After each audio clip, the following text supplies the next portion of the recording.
Hello and welcome to If You Love This Planet. My special guest this week is Dale Bridenbaugh, a former nuclear engineer and retired energy consultant to government and other groups interested in evaluation of nuclear power plant safety and licensing. Dale was employed for around 20 years with General Electric, where he undertook many different roles, including being responsible for the establishment and management of systems to monitor and measure boiling water reactor equipment and system operational performance. In his role as a consultant within his own company and others, Dale worked with many organisations in the US and overseas, including the Swedish Energy Commission, the Union of Concerned Scientists, and the Nuclear Regulatory Commission. Dale Bridenbaugh, welcome to If You Love This Planet. Thank you. Now, Dale, I'll never forget when I first met you and your two other contemporaries, partners in crime, Greg Minor and Dick Hubbard. And it was in California in a house surrounded by flowers in the garden and everything. And there seemed to be a sort of general hush-hush in this conversation. I've got a bit of background. You were all sitting there really nervous, and it turned out that the three of you had decided to resign from General Electric for certain reasons as nuclear engineers. And it was a fairly profound day for me, and in fact, I think for you too. Why don't you tell the audience, Dale Bridenbaugh, why you and Greg Minor and Dick Hubbard decided at that point in time, I think it was 1976, to resign from General Electric? Well, you're correct, Helen. It was in 1976, and the date of our three resignations was February 2nd, 1976. We had, of course, decided to do that sometime before that, and it was a result of being concerned about the way we felt the nuclear program was being managed within the United States and around the world. At the time, there was a big campaign underway in the state of California to try and pass a nuclear safeguards initiative, which would have required that certain safety studies be performed before any more nuclear plants could be built within the state. That was Prop 15, wasn't it? That was Prop 15, yes. And at the time, of course, my job was basically to take care of all the problems that were coming up with the nuclear plants that GE had built and that were in operation around the world. And even more so, or even more specific to that, I had been assigned about a year prior to February to head up a special reevaluation of the safety of the Mark I containments that most of GE's nuclear plants at that time were being supplied with. It happens to be the same containment system that is present at the Fukushima plant in Japan that we are all very familiar with right now. In 1976, that safety reevaluation program began in the spring of 1975, and I was assigned as the project manager to perform or to follow or organize the work that GE was doing in support of the 16 domestic utilities that had GE Mark I plants. As time went on, I became very concerned about the fact that we weren't certain that those plants would be able to survive the accident that they were supposedly designed to contain. What sort of accident, Dale? Well, the accident that nuclear plants are supposed to be able to survive are a major rupture of the largest pipe within the reactor primary system, and to contain any radioactive material that might be released without any leakage subsequent to that event. Well, now just explain to us, what's a major pipe within the... You're talking about a huge pipe that transports water into the primary cooling system in the containment vessel. Is that the sort of thing and that would lead to a meltdown? Is that what you're talking about, Dale? Well, it could be one of those, yes. There are many, many pipes within the reactor system, of course. Yeah. And there are... The primary system is the reactor pressure vessel, which houses the reactor fuel, the fuel that generates the heat, and then there are cooling pipes that come in. There are steam pipes that go out, and there are emergency cooling systems that are attached to the reactor pressure vessel itself. What the licensing requirements state is that the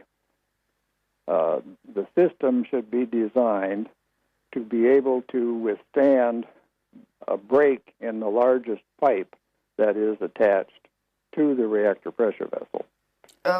Which would lead to what?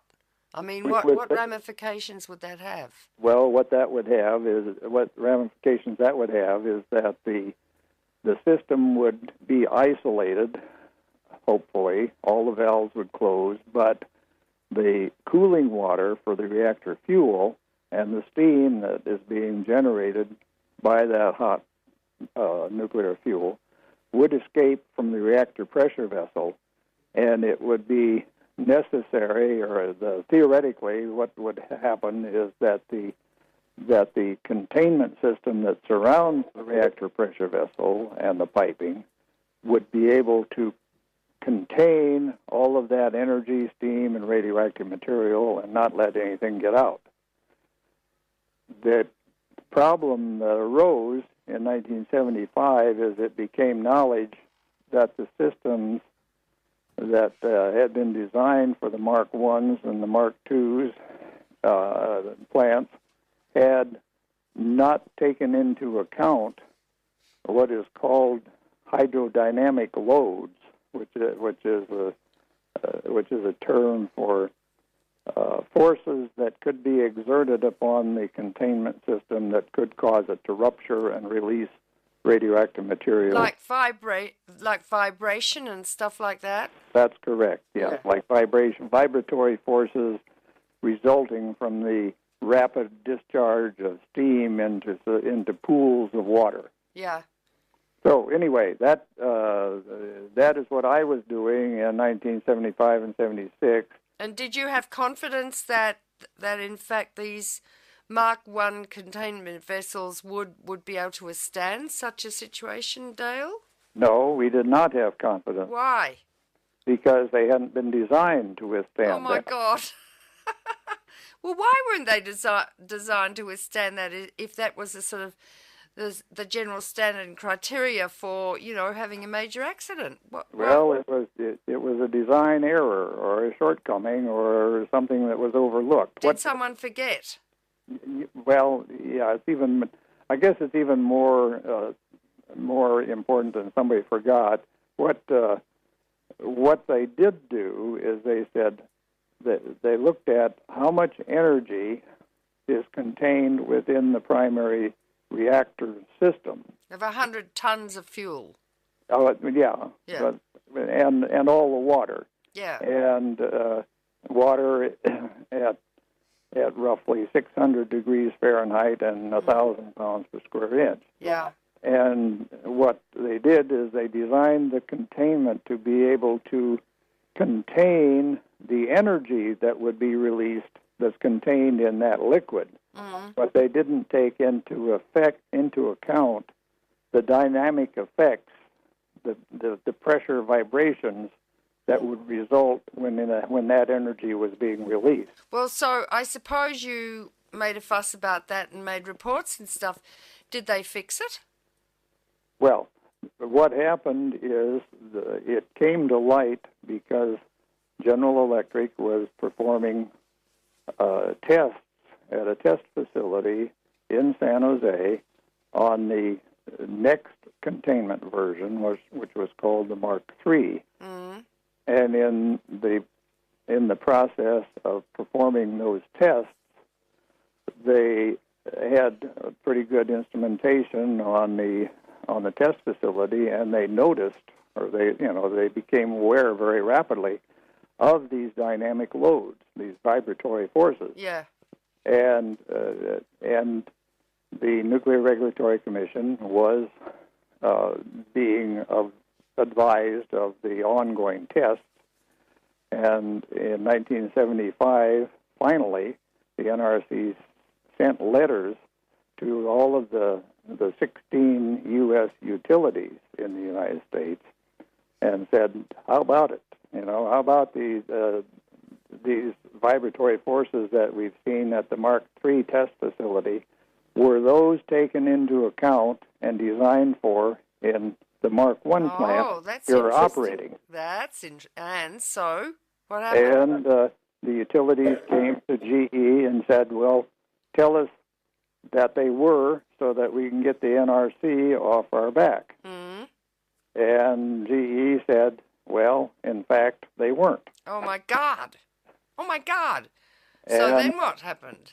Well, then what happened is we got all of the utilities together, we, GE, and we organized in the spring of 1975 a rather loose organization called the Mark I Boiling Water Reactor Owners Group. And GE set out to manage the reevaluation of all of the Mark I plants. We hired a lot of consultants, put a lot of engineers to work, built some test facilities, and tried to identify the magnitude of the loads that had been overlooked and to figure out whether or not fixes could be put in place to make the Mark I plants meet the licensing criteria. Right. I'm interviewing Dale Bridenbaugh, formerly a nuclear engineer with General Electric, and he's now talking about these Mark I GE reactors, of which Fukushima is composed, 6 of them, I think, and there are, 16 still operating in the United States, right, Dale? Well, actually, there are 23. 23. Anyway, so what happened? So they put out in this big sort of investigative commission to try and work out what to do. That was late 75. And That's correct. What happened? Well, GE and the utilities and the consultants worked, I'll say day and night, not 24/7, but pretty much close to that, and tried to figure out how bad the problem really was. And, of course, some 16 or 17 of these plants were already in operation. There were another 8 or so in the United States and another 10 around the world that hadn't been put into service yet. And it was there was a lot of pressure to try and decide what to do. Yeah, I bet there was.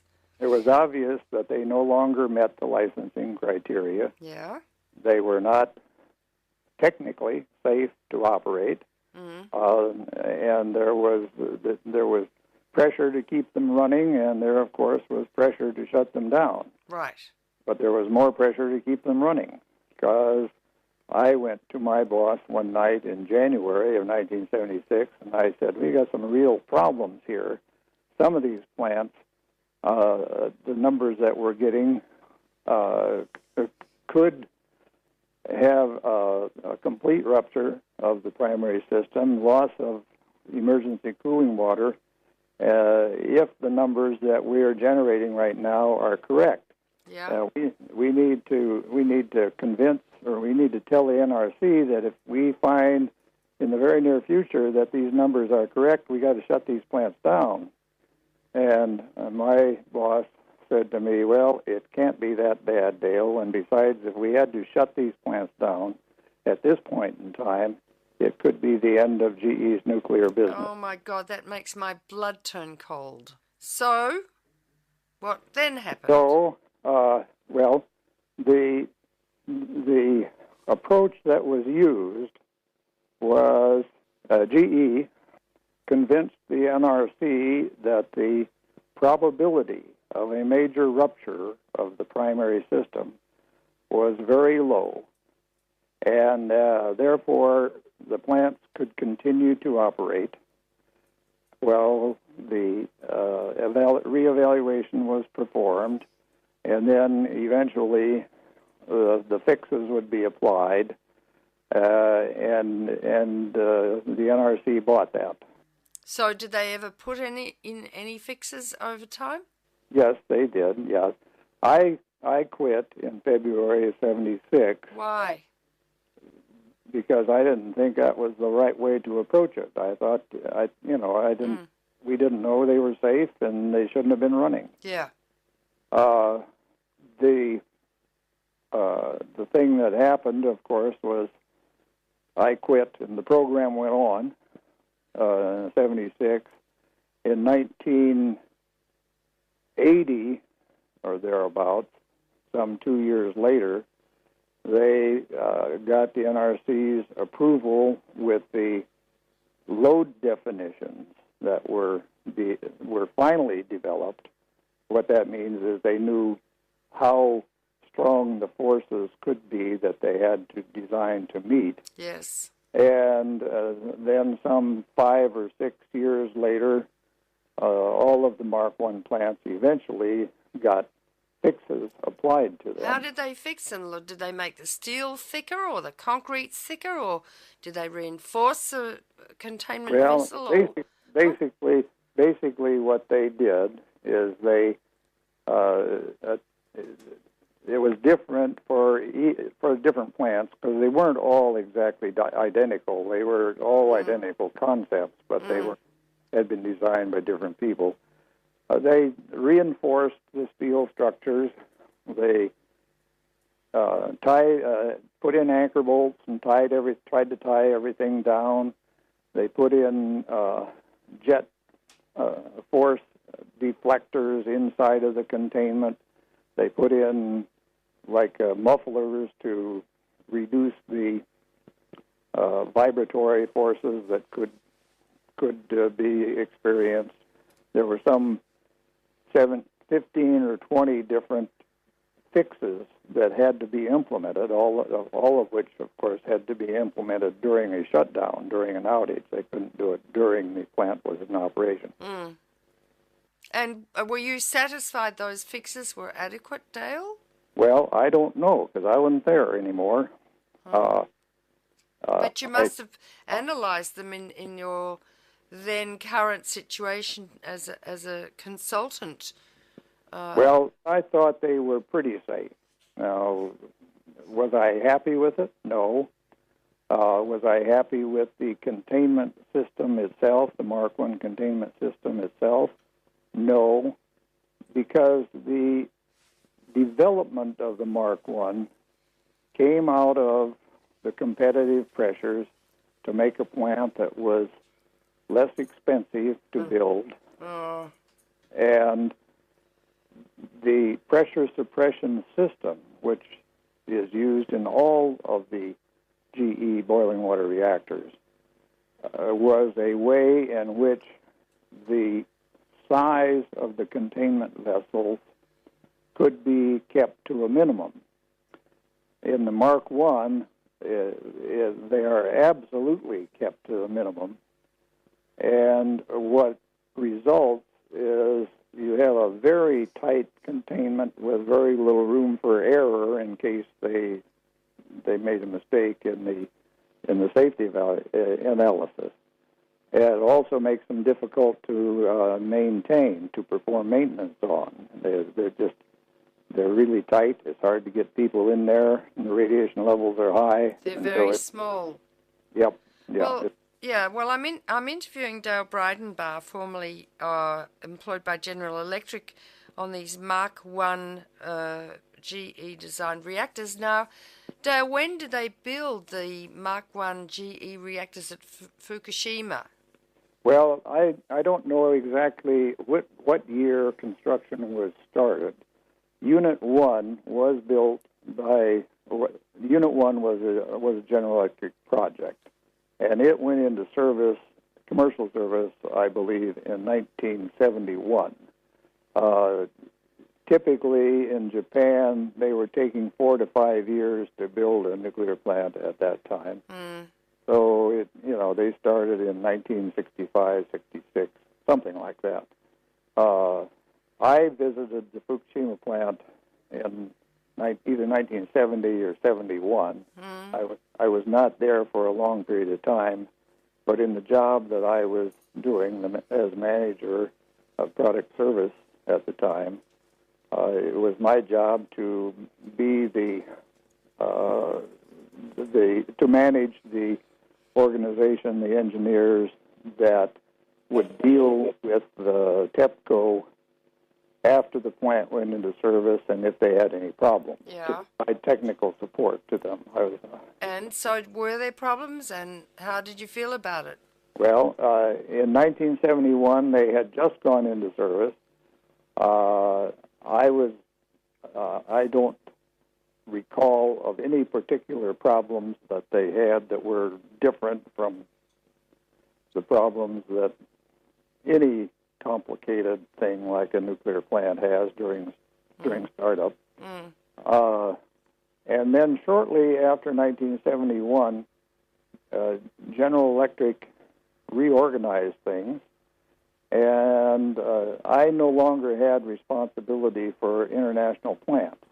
In about 1972 or 73, I switched over and managed the service operation for all of the domestic nuclear plants in the United States.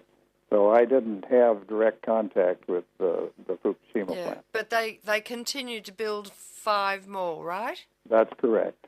Now, okay, Dale, give us your assessment of, in fact, post-accident reactor design, how they've stood up. I know that it seems likely that Unit 1 suffered a problem and started melting down even before the tsunami and before they lost the diesel backup generators and their emergency cooling system, that in fact the earthquake damaged the reactor. Is that your contention, and what about the other reactors there? Okay, I don't know if that is in fact the case or not. It certainly is the case that TEPCO, the Japanese utility, has released information just this week, earlier this week, that indicates that they had either full or very nearly full core melt on all 3 of the reactors that were in operation when the earthquake hit. The unit number 1, which is the Fukushima 1, the plant that GE built independently, appears to have had core melt within a few hours of the earthquake. I don't know. The core melt would not happen immediately, and perhaps there might have been some damage. There might have been damage to the primary system from the earthquake. Unit 1 is a little bit different than the other 4 or 5. Unit 1 has a thing called an emergency condenser, which is a large component at the upper levels of the reactor building, and it's quite possible that piece of equipment might have been taken out of service or been ruptured as a result of the earthquake. But I haven't seen anything that's been reported that confirms that, and of course the plant is so radioactive it's very difficult for them to get in and try to figure out what really did happen. Dale, do you think that they've only just realised that the 3 of them melted down within the first couple of days, or do you think that they knew right from the start and they've been sitting on this information? I don't think they knew. Oh. I think the instrumentation that enables them to make that judgment was wiped out by the earthquake and by the core melt and by the tsunami and the loss of electrical power and all of that. Yeah. And they, of course, knew that they were in serious trouble. They knew within a few days that they had fuel damage because they had hydrogen explosions. You can't generate hydrogen without fuel damage there. So they knew that things were not good, and they probably knew, or I'm sure they knew early on, that they had severe core damage. But whether they knew that it was as extensive as they now are reporting, I would say probably not. So they're probably now putting one and one together through the retrospectoscope and working out with their new measurements and data, and the robots going in and measuring pressures and temperatures and measuring radiation levels. They're putting together retrospectively what happened. I think that's correct. Yeah. Now, and the other thing that worries me enormously, Dale, as a physician myself and a paediatrician, is I don't think they've got any idea of how much radiation escaped. Initially has been escaping all the way along because their instruments were not working. They are sort of doing transitory gamma measurements, which really doesn't... I mean, they've got no idea of the total quantity, have they? They're guessing, like 770,000 tetrabecquerels or some god unknown figure. You know, where would they get that from?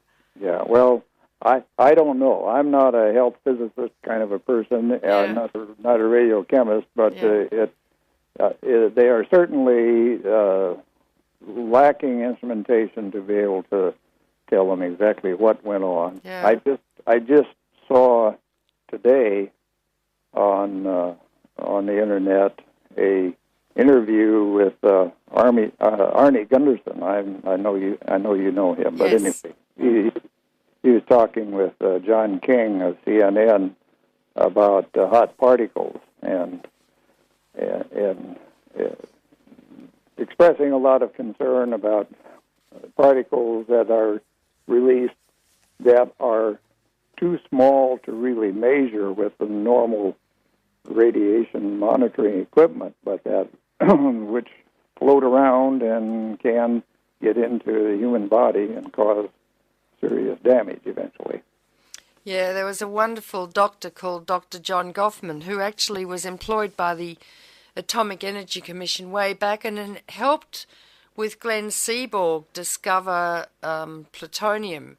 And he was employed by another fellow called Arthur Tamplin to investigate the dangers of radiation related to nuclear power. And they came up with such a damning report that the AEC fired them. You know, if the Atomic Energy Commission or the Nuclear Regulatory Commission or the utilities don't like necessarily what people come up with when they're asked to produce a report, they fire them. Or they get them to see a psychiatrist. Which leads me on to my next question, Dale. I was privileged to be present with you three GE engineers when you made the momentous decision to resign because you didn't feel that nuclear power could ever be made safe. And I know that your wives, too, played a role in convincing you about that. Would you like to talk a little bit about what you went through, Dale, as professional men, how you were shunned in the community of Santa Cruz where GE is located, how tough it was on your families, and how it took you a long time to work out how to be able to survive financially now that you're not working at GE. Would you like to just give us paint us a scenario of what you went through? Well, as I indicated a little bit earlier, Helen, it was certainly a gut-wrenching experience for me, and I was, of course, concerned about how would I make a living, how would I provide for my family, what would I do, how would the many friends that I had within the industry feel about me resigning and publicly saying, telling about what I knew. And it would not at all have been possible without the support of my wife, who was very understanding and supportive. And so, you know, it's just a difficult decision, but it was one that I felt I had to make. It was a very noble decision. Would you like to put Shah on now, Dale? Dale's wife is Shah Bridenbaugh, a close friend of mine also. Hello. Shah. Yes. Yeah, welcome to the program, Shah. I've just said to the audience that it would be really interesting from a personal perspective if you would describe what Dale went through, what you went through, what the family went through after his really noble decision to resign from General Electric on principles of safety and public health, and how you were shunned in the community, what happened to you as you still continued to live in Santa Cruz, and how difficult it was to, you know, move on to something else so that Dale could support the family. Would you like to just give a brief sort of picture and scenario of what you went through, Shah? Sure. We were living in San Jose at the time, Helen, not Santa Cruz. That's right, sorry. We live in Santa Cruz now. Well, it was heartbreaking to watch Dale agonize over that decision. He had so many friends, and he was so well respected in his career, and initially he had been very proud of being part of something that they thought was really going to be a good thing for mankind. And then to begin to learn a lot of aspects of it that came to light as time went on, you know, such as what to do with the waste, and the ramifications, the connection to possible weapons. And of course, at that time, we didn't even conceive of the type of terrorism that we see going on in the world today. But so there were these kinds of considerations that went beyond the engineers' technology concerns, that I think it became impossible to continue to stay a part of that without these things being addressed. But it was heartbreaking for me to see him struggle with that. And then, of course, I would be supportive, and from what I knew, from what I learned as a non-engineer, there were too many social considerations. I thought, I don't think this is a good thing. And Yes. Then, as far as the family, of course, that San Jose at that time was the headquarters of General Electric's Atomic Energy Division, and so there were a lot, and we lived close to work. And so when he did quit, people were shocked, and some people applauded us for him for his courage, and said they would be supportive, but many in the industry just would never speak to him again. Yes. Which would continue to this day. People who had been close friends. Yes. And yeah. Does that answer your question? Well, as far as the kids we had three let's see. From 11 to 16 were the ages of our children, and teenagers, you know, don't want to be singled out for anything. No. So it was hard on them, I would say. And while they understood and they were very proud of their dad, at the same time, schoolyard jeers and comments, you know, they would just as soon not have had to endure. I'm interviewing Shah Bridenbaugh, who is Dale Bridenbaugh's wonderful wife. Now, Shah, it's now a long time, 1975 to 2011. It's 36 years since Amazing. he resigned. Amazing. Through the retrospectoscope then, Shah Bridenbaugh, how do you feel about what Dale did and the course he then took in life? How do you feel about that? Oh, I feel very proud, and I feel very proud of any tiny piece I might have had in playing a part in this. And I cannot conceive of life had he not done that. Yeah. And you know, once you know that you are a part of something that has the potential for being very destructive, not just to a small area, but worldwide, as we now see manifested in Japan, it becomes impossible. It would be impossible for me to conceive of any other path. And of course, we had many financial concerns and even safety concerns, but those did not bear fruit.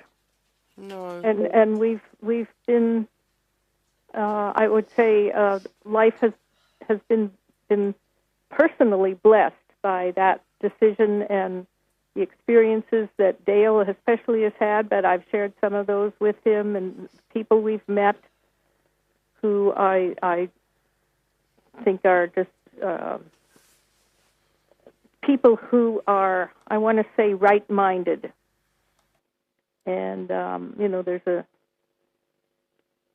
there's a Buddhist concept of right livelihood and all of that. And that's how I feel. I can't conceive of what the path would have been otherwise. Yes, it's so sad though, Shah, isn't it, that there are so many men and some women in positions such as the one Dale was in so many years ago in General Electric, who know deep in their hearts and souls that what they're doing is really not right, and I'm putting that mildly, but who do not have the courage and foresight, I think, to step outside the boundaries of accepted societal behaviour and who they are and the money they're earning to do the right thing. And there are a few noble souls who lead the way.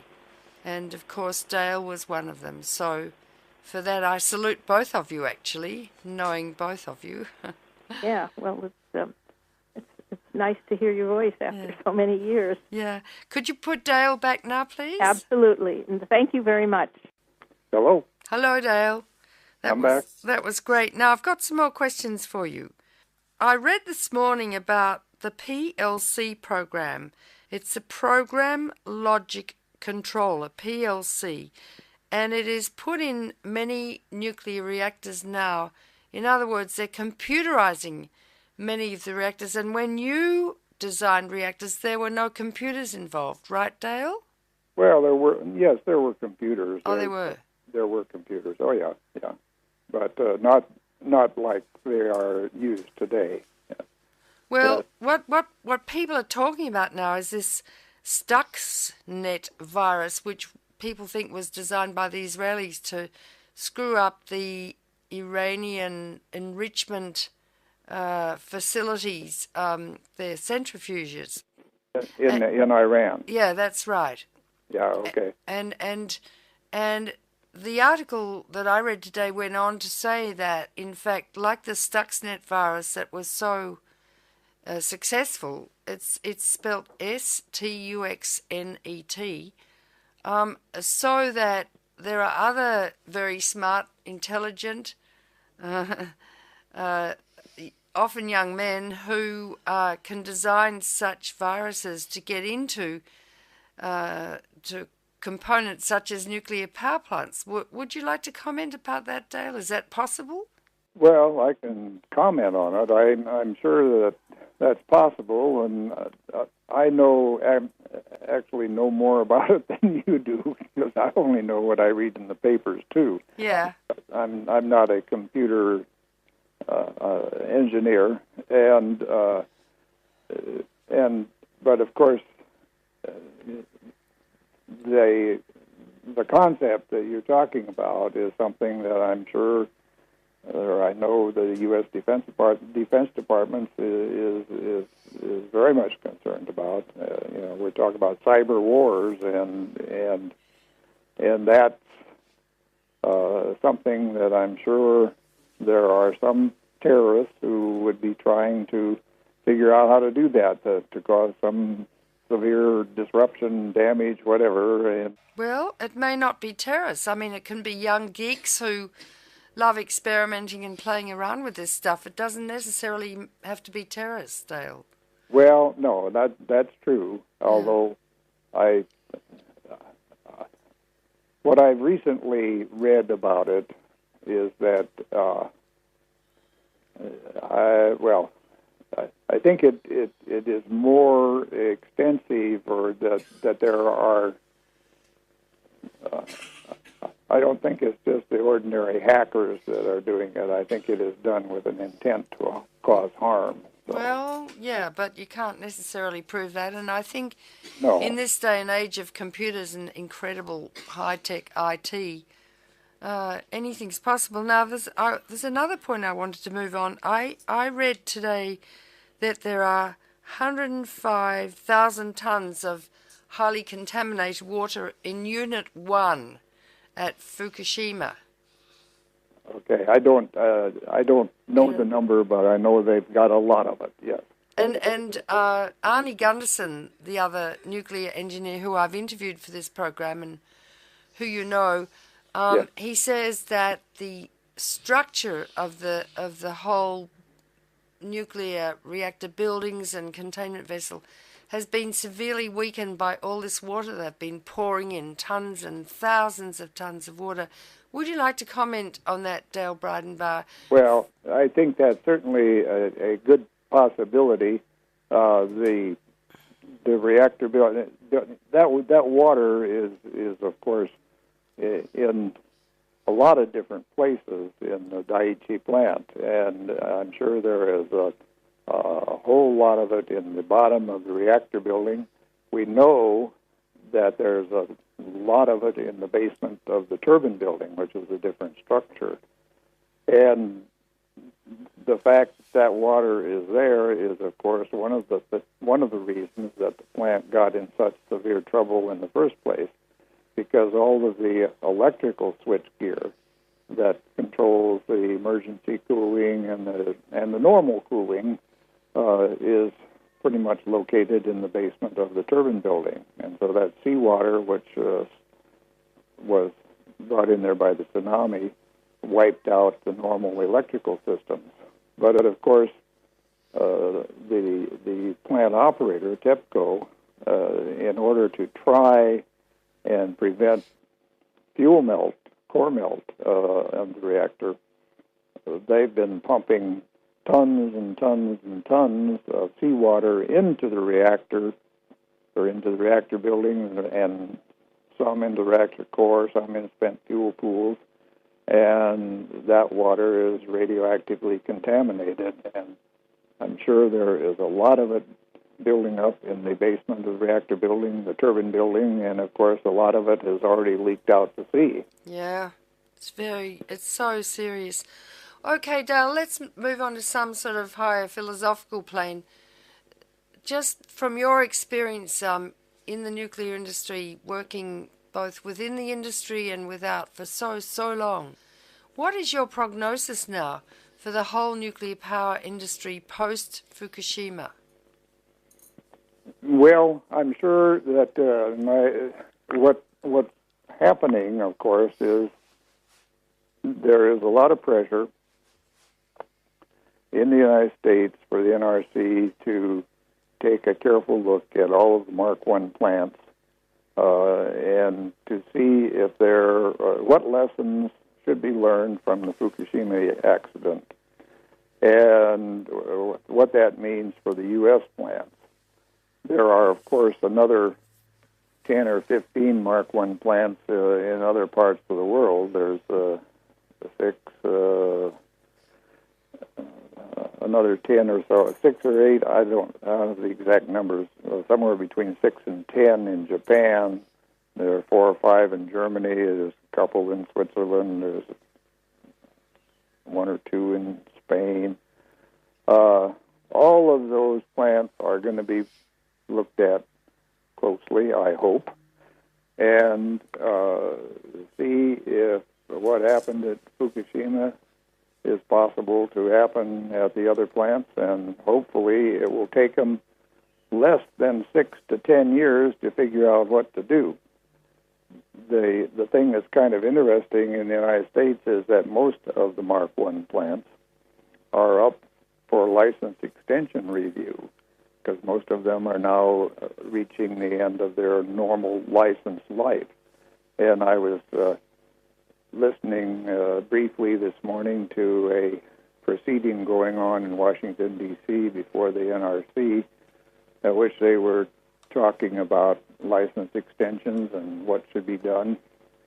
And the Vermont Yankee plant was given an extension of its operating license approximately a week after the Fukushima accident occurred.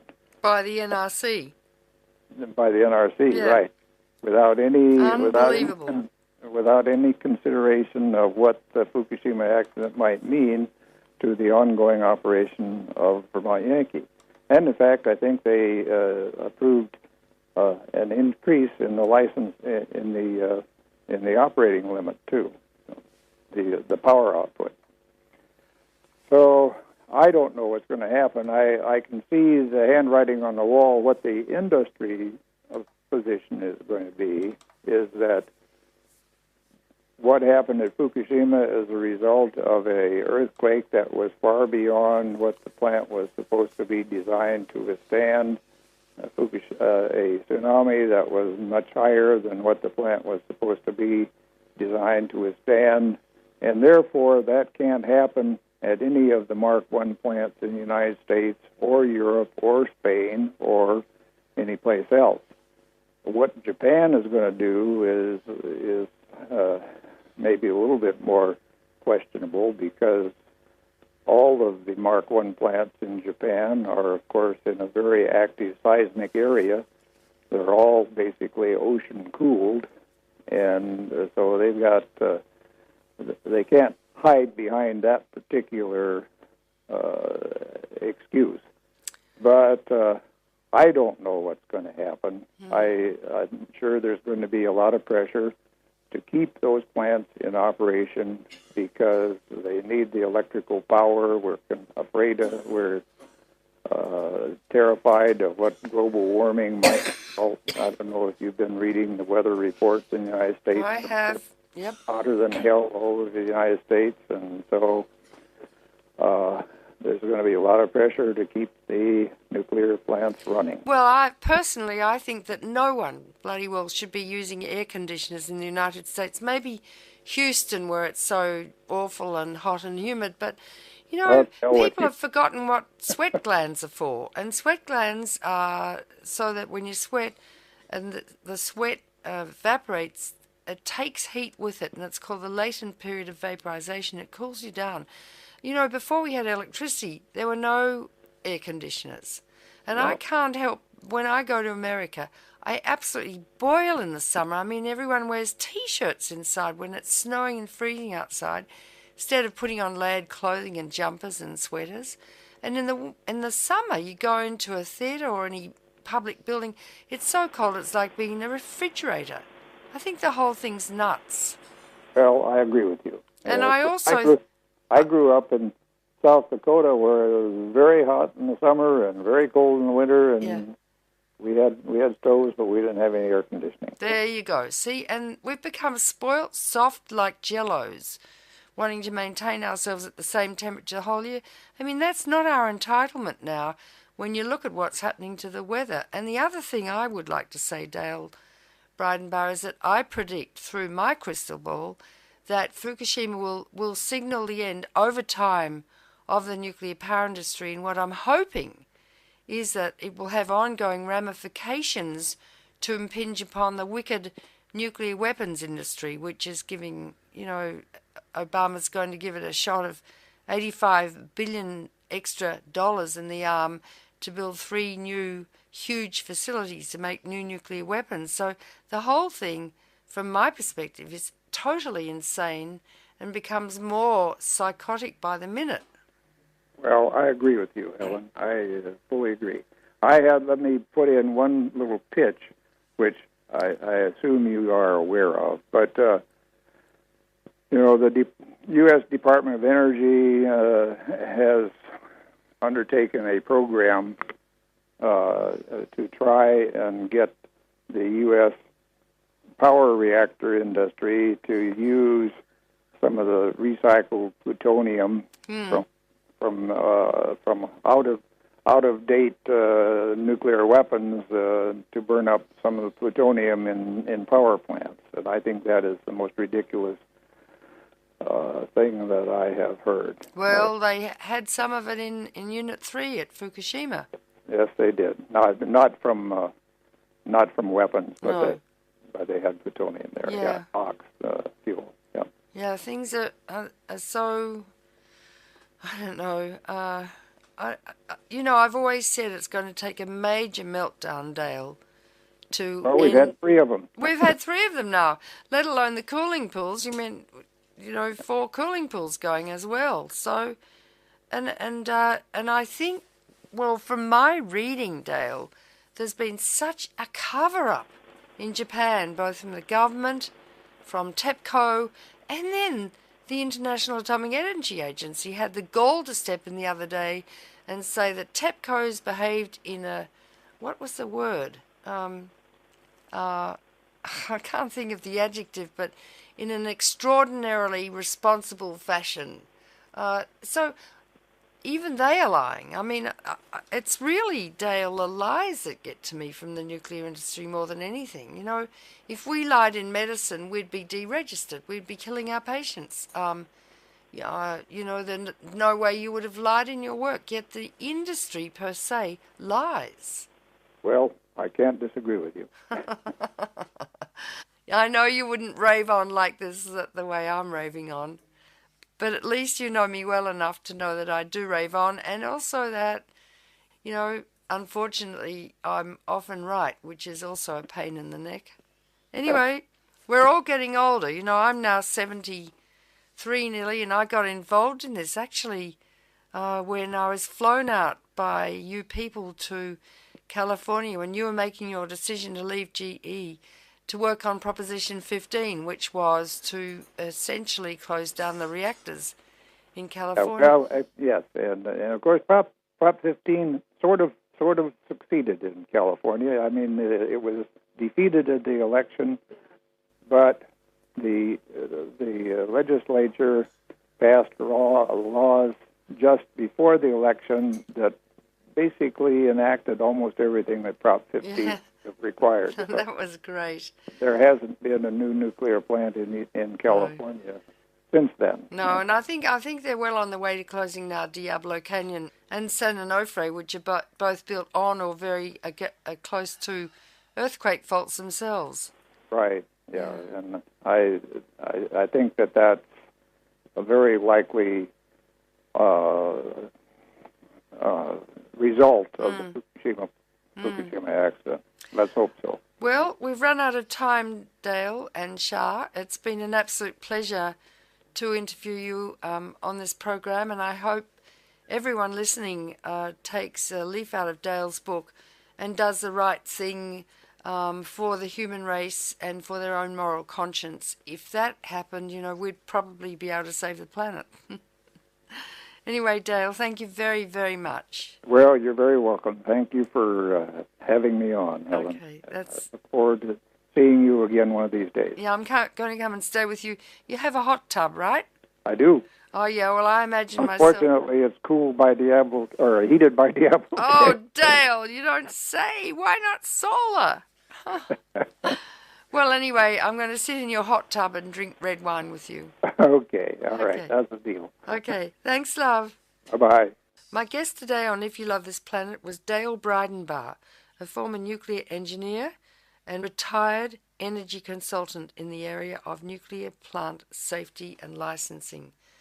Thanks for listening again. You know, I think as you listen to this program more and more, you'll become better and better educated about nuclear engineering and nuclear physics and health physics and all sorts of things about which it is imperative for you to understand in this nuclear day and age.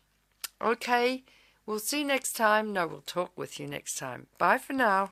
Sometime before that, and it was a result of being concerned about the way we felt the nuclear program was being managed within the United States and around the world. At the time, there was a big campaign underway in the state of California to try and pass a nuclear safeguards initiative, which would have required that certain safety studies be performed before any more nuclear plants could be built within the state. That was Prop 15, wasn't it? That was Prop Yes. 15, yes. And at the time, of course, my job was basically to take care of all the problems that were coming up with the nuclear plants that GE had built and that were in operation around the world. And even more so, or even more specific to that, that we weren't certain that those plants would be able to survive the accident that they were supposedly designed to contain. What sort of accident, Dale? Well, the accident that nuclear plants are supposed to be able to survive are a major rupture of the largest pipe within the reactor primary system, and to contain any radioactive material that might be released without any leakage subsequent to that event. Well, now, just explain to us, what's a major pipe within the... Are you talking about a huge pipe that transports water into the primary cooling system in the containment vessel? Is that the sort of thing and that would lead to a meltdown? Is that what you're talking about, Dale? Well, it could be one of those, yes. There are many, many pipes within the reactor system, of course. Yeah. And there are... I had been assigned about a year prior to February to head up a special reevaluation of the safety of the Mark I containments that most of GE's nuclear plants at that time were being supplied with. It happens to be the same containment system that is present at the Fukushima plant in Japan that we are all very familiar with right now. In 1976, that safety reevaluation program began in the spring of 1975, and I was assigned as the project manager to perform or to follow or organize the work that GE was doing in support of the 16 domestic utilities that had GE Mark I plants. As time went on, I became very concerned about the fact... Hello, and welcome to If You Love This Planet. My special guest this week is Dale Bridenbaugh, a former nuclear engineer and retired energy consultant to government and other groups interested in evaluation of nuclear power plant safety and licensing. Dale was employed for around 20 years with General Electric, where he undertook many different roles, including being responsible for the establishment and management of systems to monitor and measure boiling water reactor equipment and system operational performance. In his role as a consultant within his own company and others, Dale worked with many organizations in the US and overseas, including the Swedish Energy Commission, the Union of Concerned Scientists, and the Nuclear Regulatory Commission. Dale Bridenbaugh, welcome to If You Love This Planet. Thank you. Now, Dale, a I'll never forget when I first met you and your two other contemporaries, partners in crime, Greg Miner and Dick Hubbard. And it was in California, in a house surrounded by flowers in the garden and everything. And there seemed to be a sort of general hush-hush in this conversation. I've got a bit of background. And you were all sitting there really nervous, and it turned out that the three of you had decided to resign from General Electric for certain reasons as nuclear engineers. And it was a fairly profound day for me, and in fact, I think for you too.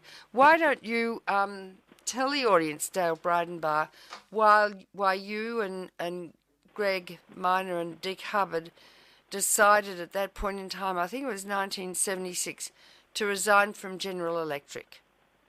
Well, you're correct, Helen. It was in 1976, and the date of our three resignations was February 2nd, 1976.